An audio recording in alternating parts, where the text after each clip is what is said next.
ಅವರು ಮಾಡಿರ್ತಕ್ಕಂಥ ಸೇವೆ, ಸಾಮಾಜಿಕ ಕ್ಷೇತ್ರದಲ್ಲಿ ಅವರು ಮಾಡಿರ್ತಕ್ಕಂಥ ಸೇವೆ ಬಹುಶಃ ಇನ್ನೊಬ್ಬರು ಮಾಡಲಿಕ್ಕೆ ಸಾಧ್ಯ ಆಗೋದಿಲ್ಲ. 111 ವರ್ಷಗಳನ್ನು ಕಳೆದು ಇನ್ನು 112ಕ್ಕೆ ಕಾಲಿಡ್ತಕ್ಕಂಥ ಈ ಸಂದರ್ಭದಲ್ಲಿ ಅವರು ನಮ್ಮನ್ನು ಅಗಲಿ ಹೋಗಿದ್ದಾರೆ, ಲಿಂಗೈಕ್ಯರಾಗಿದ್ದಾರೆ.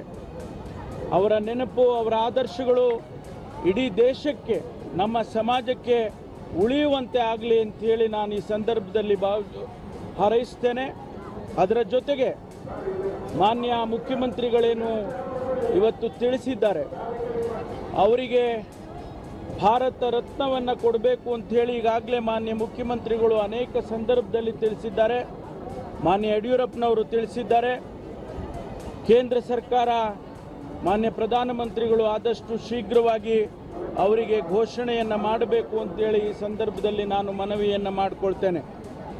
ಮಾನ್ಯ ಪರಮೇಶ್ವರ್ ಹೇಳಿದಂತೆ ಭಾರತ ರತ್ನ ಕೊಡಬೇಕು ಅಂತೇಳಿ ಮುಖ್ಯಮಂತ್ರಿಗಳು ನಾವು ಎಲ್ಲರೂ ಒತ್ತಾಯ ಮಾಡಿದ್ದೇವೆ. ಪ್ರಧಾನಿಯವರ ಮನವೊಲಿಸುವಂಥ ಪ್ರಯತ್ನ ಮಾಡ್ತೇವೆ. ಕೋಟ್ಯಾಂತರ ಜನರ ಅಪೇಕ್ಷೆ ಇದೆ.